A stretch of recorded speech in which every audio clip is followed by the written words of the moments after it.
अगर सदर आरिफ अलवी ये समझ रहे थे कि वो अपने मतहत पे इल्ज़ाम लगा के अपनी जान छुड़ा लेंगे तो ऐसा होता नज़र नहीं आ रहा, क्योंकि जिस शख्स पे सदर आरिफ अलवी ने इल्ज़ाम लगाया था वो उनके प्रिंसिपल सेक्रेटरी थे वक़ार अहमद, जिनका अब तबादला किया गया है। वक़ार अहमद ने एक ख़त लिखा है, कुछ अभी इतलात भी आ रही हैं सदर ममलकत को, जिसके मुताबिक उन्होंने सदर ममलकत के इल्ज़ामात की भरपूर अंदाज में तरदीद की है। उसके कुछ सीधा नुकात आपको बताते चलें। वक़ार अहमद ने कहा है कि 3 अगस्त को बिल आया पाकिस्तान आर्मी एक्ट का और 13 अगस्त को उसके 10 दिन पूरे हो गए। फिर ऑफिशियल सीक्रेट एक्ट का जो कानून था वो 8 अगस्त को सदर को मिला और 18 अगस्त को उसके भी 10 दिन पूरे हो गए थे।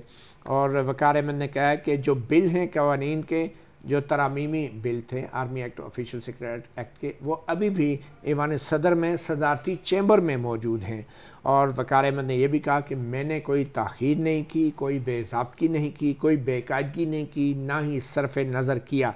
और कहा कि मेरी जो खिदमात वफाक को वापस की गई हैं वो इंसाफ पर मबनी नहीं हैं और अभी भी जो फ़ाइलें हैं वो सदारती चैम्बर में मौजूद हैं। सदर ने ना ही मंजूरी दी इन बिलों की, ना ही तहरीरी तौर पे या वैसे हमें वापस भेजने को कहा। रिकॉर्ड के साथ सुप्रीम कोर्ट या किसी भी अदालत में पेश होकर अपनी बेगुनाही को साबित करूँगा।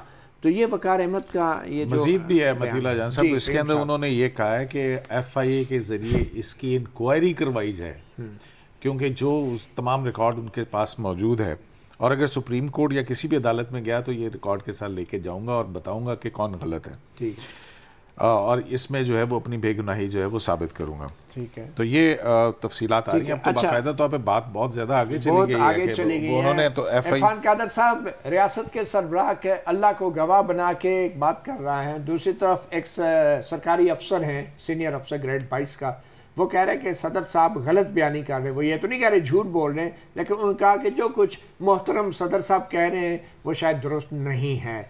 तो मुझे ये बताएं कि अब सवाल ये पैदा होता है कि जो अमला होता है, चाहे सदर हैं चाहे आप अटॉर्नी जनरल हैं, तो इनको तारीख़ों के हवाले से आगाह रखना और डेडलाइंस के हवाले से आगाह रखना, क्या ये अमले का काम नहीं होता? क्या वक़ार अहमद का ये फ़र्ज़ नहीं था कि ईवान सदर को या सदर आरिफ अलवी को बार बार जाके बताता? रोज़ाना मुलाकातें होती हैं कि सदर साहब आपकी ये डेडलाइन है, आज आपने करना है। तो इस वाले से तो वक़ार साहब कोई बात नहीं कर रहे कि उन्होंने उनको बार बार याद दिलाया या नहीं, बल्कि सदर कह रहे हैं कि मैं उन्हें कहता रहा बार बार और उन्होंने फिर भी नहीं भेजा। तो क्या वक़ार अहमद साहब की ये ड्यूटी नहीं थी कि अपने बॉस को डेडलाइंस के हवाले से लम्हा ब लम्हा आगाह करते रहते? और बज़ाहिर वक़ार अहमद के बयान से ये नहीं लग रहा कि उन्होंने अपना काम किया। इन हालात में वक़ार अहमद साहब की ड्यूटी इसलिए नहीं थी कि सदर तो उनको ये कह रहे थे कि इसको गैर मौसर कर दो, गैर मौसर कर दो, गैर मौसर कर दो। तो आइन तो ये नहीं कहता, तो वो क्या करते? इस पे वो क्या कर सकते थे? नहीं चले जो भी कह रहे थे सदर, लेकिन क्या डेडलाइन के हवाले से आगाह रखने की बात वक़ार अहमद को करनी चाहिए थी? बार बार उनको रिमाइंड कराना चाहिए था अपने बॉस को। आप भी अटॉर्नी जनरल ने, क्या आपका अमला आपके लिए शेड्यूल बना के नहीं सामने रखता टेबल के ऊपर कि ये आज की डेडलाइन है? क्या वक़ार अहमद ने इस तरह का कोई शेड्यूल बना के रखा, उनको कोई रिमाइंडर कराया आपके ख्याल में? देखें, जब वक़ार अहमद को जब ये कहा गया कि इसको गैर मौसर कर दो, गैर मौसर कर दो, वो क्या शेड्यूल बना के सदर के सामने रखता? सदर तो उस वक्त ज़िद हो चुके थे कि नहीं भाई इसको गैर मौसर कर दो, तो वो बेचारा उस वक्त क्या करता, कैसे याद कराता? ये देखें ना आप। अभी अमले की कोई ड्यूटी तो होती है ना? बिल्कुल होती है। बातों में तो कहीं नहीं लिखा जान साहब, अमले का मकसद ये है कि वो उनके इल्म में लाएं। अब यही कि गैर मौसर कर दो, इन हालात तो अब इसका मतलब है कि सदर ममलकत के इल्म के अंदर तो था। और फिर आर्मी एक्ट की जो डेट बनती है वो तो 3 को गया था और मेरे ख्याल में फिर 11 या 13 बन जाती है। ठीक है ना? तो फिर उसके बाद आज क्या तारीख है? सदर ममलकत क्यों नहीं बोले? देखे ना, अगर 11 को उसकी या 13 को डेडलाइन थी, 13 के बाद आज ये कितने दिन हो गए? फिर उसके बाद दूसरा बिल जो है वो भी इस तरह से हुआ। इन ही 2 बिल्स के हवाले से ये क्यों किया गया? ठीक है ना? तो इसमें अगर सदर ममलकत की ट्वीट भी पढ़ें कि जी गैर मौसर कर दो या उसको मैंने दस्तखत नहीं किए, अब ये आम आदमी के लिए तो आप कह सकते हैं कि जी मैंने दस्तखत नहीं किए, लेकिन इरफान कादर साहब जो है वो हमें बता रहे हैं और आइन के आर्टिकल 75 کا حوالہ دے کے بتا رہے ہیں کہ اگر صدر نہ بھی دستخط کرے تو بل جو ہے 10 دن کے بعد وہ اسینٹ تصور ہوگا. تو آپ کے خیال میں صدر علوی کے لیے صورتحال ویسی تھی جیسے وہ شعر میں کہتے ہیں نا، ایک طرف اس کا گھر، ایک طرف میکدہ، ایک طرف عمران خان، وہ کیا کہتے ہیں، ایک طرف ڈنڈا تجھے پاس ایک devil and the deep sea, devil and the deep blue sea. تو علوی صاحب کے لیے فیصلہ کرنا مشکل ہو رہا تھا، تو انہوں نے کہا چلو کچھ بھی نہیں کر دے.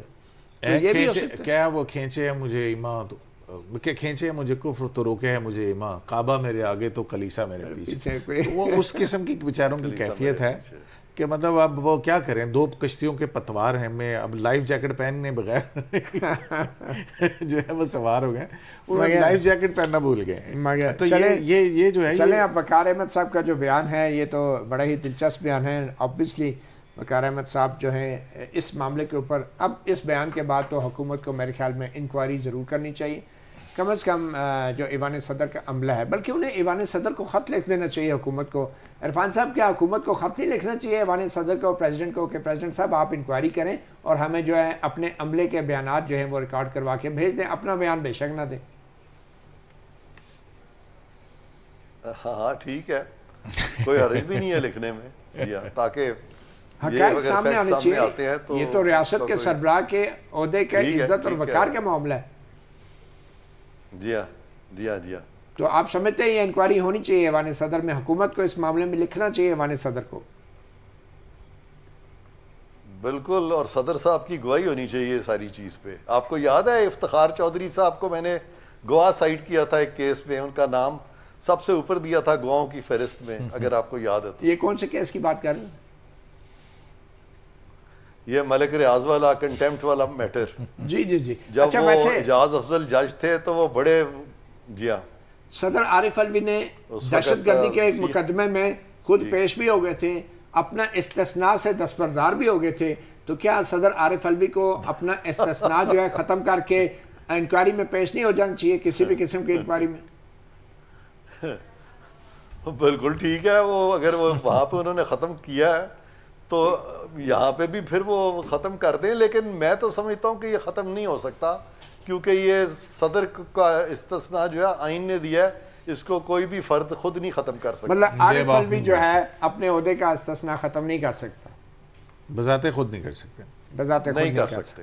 چلیں اینی وے، کریم سنگھ صاحب کل بڑا اہم دن ہے، اور یہ کل جو ہے توشہ خانہ کیس کے حوالے سے دوبارہ سپریم کورٹ میں 23 اگست کو، اب 23 اگست کو چلا گیا ہے. یہ اپیل کیا ہے؟ یہ مطیع اللہ یہ سن رہا ہے جناب بینچ ہے، فاضل چیف جسٹس عمر عطا بندیال صاحب، 9 مئی، گڈ ٹو سی، اور جسٹس مظاہر علی اکبر نقوی اور جسٹس جمال مندوخیل.